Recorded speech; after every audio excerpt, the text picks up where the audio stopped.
Hey guys, I'm back doing a cam installation.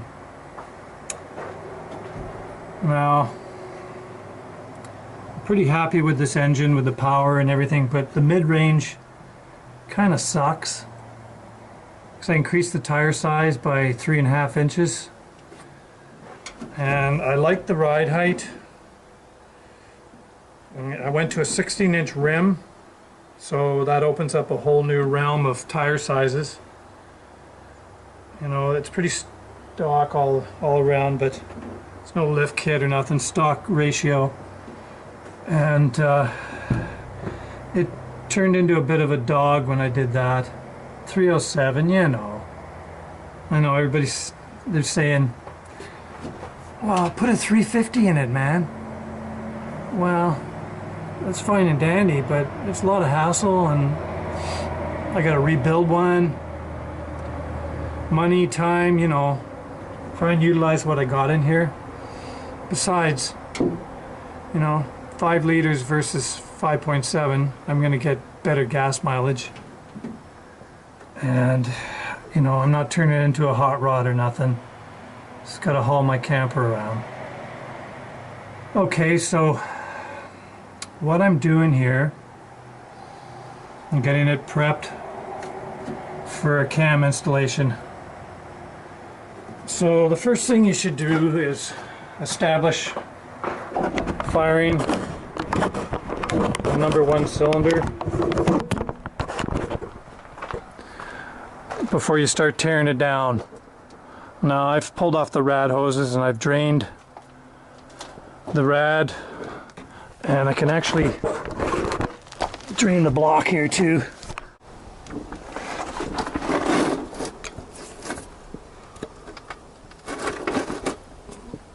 There we go.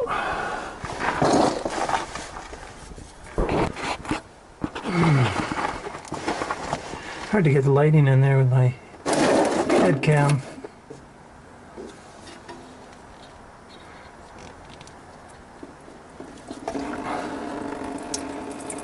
Okay, I'll just let it drain like that. Not in a big hurry. That'll work. Be less puking all over the place. I'm putting it on full blast. Okay, so drain the water out of it. You're almost best to leave the oil in it that you got. Then in your cleanup process, scraping gaskets and stuff, if anything falls into the valley and falls down the block, it's floating on the oil, and hopefully it'll come out when you drain the oil, whereas if you drain the oil first, it's sitting in the bottom of the pan and chances are it won't come out. So pop the power to the distributor. #1 cylinder is always the one that's furthest forward. Pop out #1 plug.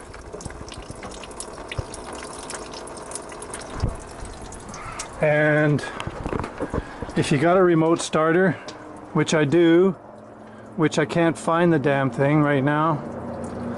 Let's put half an hour into it. I know I got it around here somewhere. I just can't find it.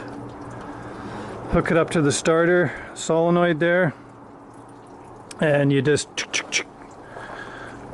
turn it over with your finger on the hole, and it'll go, and you know it's coming up to firing on #1, and there you go. And then you can get it close to the neighborhood and bring it closer by hand with a wrench and get it the timing mark right on #1 there. Now, I don't have that available for me right now, nor do I have a tripod for this camera because it's got a round base, and it sucks because it's just a little Sony action cam.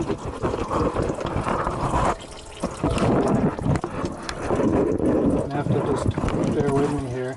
It's going to have to work for now. So I'm going to turn this over hopefully my hand here. Finger on the hole. And you probably won't hear it now the water's running. But you'll feel the compression. Here it comes. There. Right about there. I know that's coming up to compression stroke number 1. And I'll line up my timing marks, or my TDC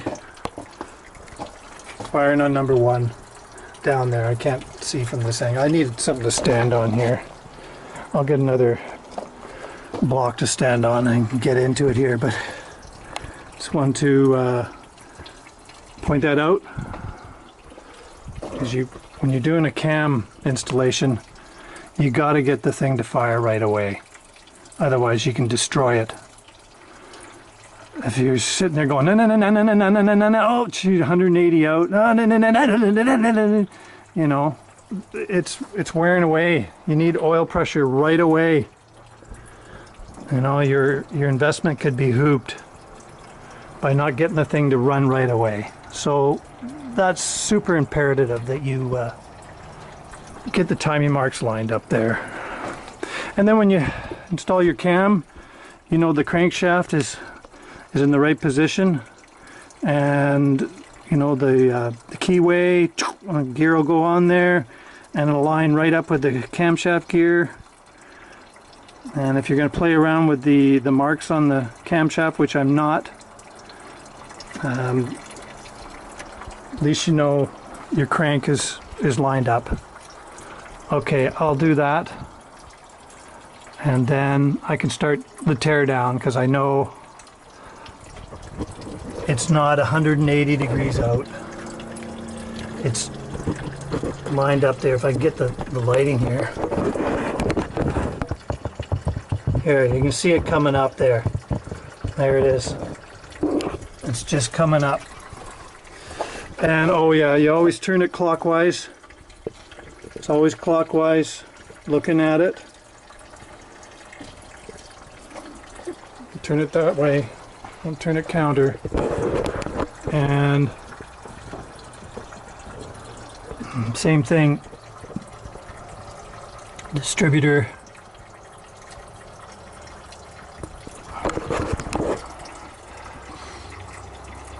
One 184-36572, like so. And the way you know that, so it's clockwise here, and there's an vacuum advance, it's pointing this way. Well, the direction always turns into the vacuum advance. It doesn't go away from the vacuum advance, it comes into it. So when it pulls vacuum, starts pulling the advance, it's increasing it this way, so it makes it more advanced.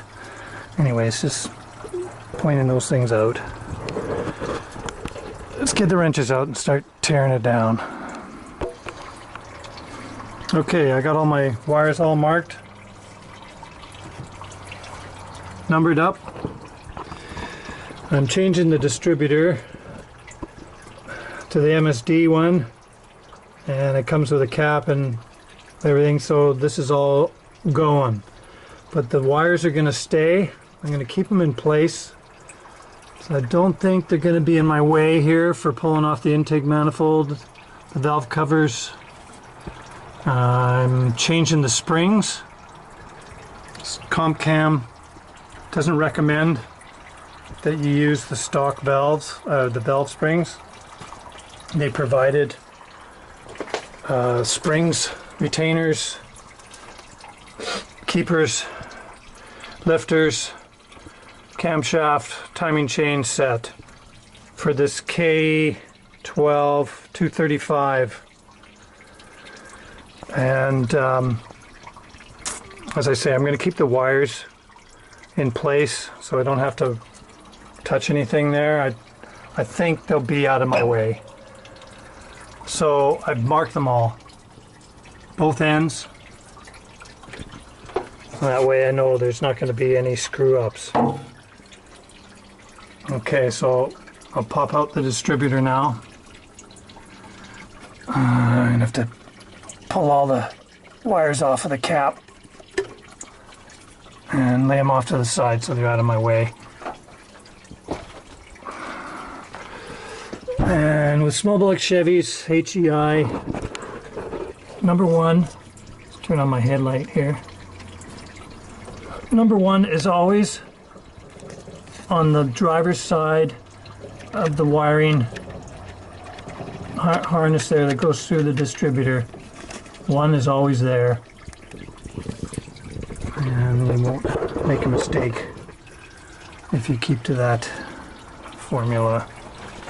All right. I forgot to mention my vacuum advance is pointing right there.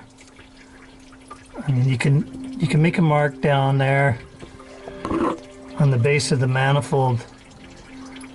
Take a punch and punch it and onto the distributor. Now I'm changing the distributor, so I hope the configuration is exactly the same. Should actually analyze that. So when I pop it back in, or put the new one in, everything should line up and exactly where it was when I took it apart.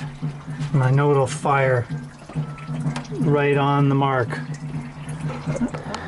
Okay, I'm gonna pull the distributor out now. And it's always best if you can remember the positioning of the oil pump drive when you slide in the distributor back again. Try not to disturb it.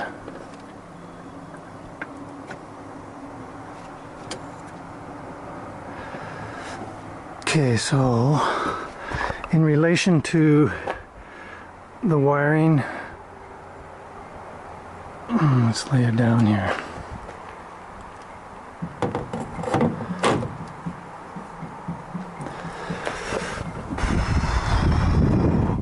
Okay, it's almost 90 degrees to the pickup there. It's just a little off of parallel, or 9 o'clock, 3 o'clock. It's like 2:30. It's 2:30. If that's 12 o'clock, then it's 2:30. Okay. Sometimes you still struggle with that, but that's a good guesstimation where things should be. And I ended up just pulling all the plug wires off. Two can stay in the back there. I'm hanging there with the rest of my freaking contract and junk around here. Okay.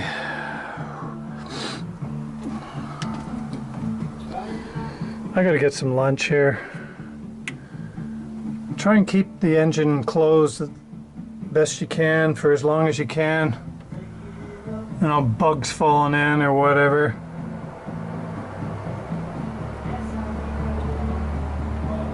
Valve covers on as long as you can, till at least you're around. Make sure rats aren't crawling in there. Okay, no more music anymore. I had to disconnect the batteries. Time to pull the plug. I'll pull up my other vehicle and turn on the tunes in that one. I got my lifters soaking in oil. Clean them in solvent first. And then I will coat them with assembly lube. prior to sliding them in their new home. Okay, I think I'm gonna pack it in here. Haven't eaten yet.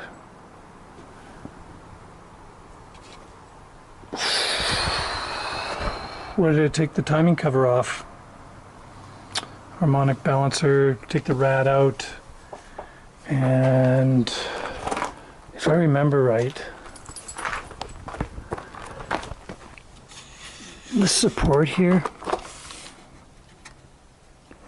was just in the way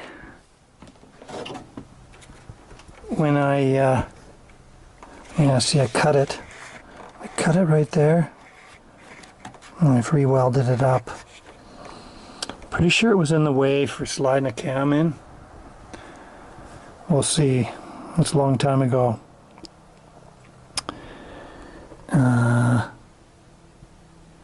Hard to remember what I did there. It'll be tight.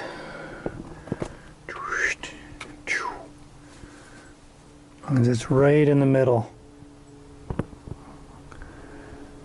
And where the cam's got to go. And my oil cooler is just off to the side, so that'll be okay. Okay, pack it in.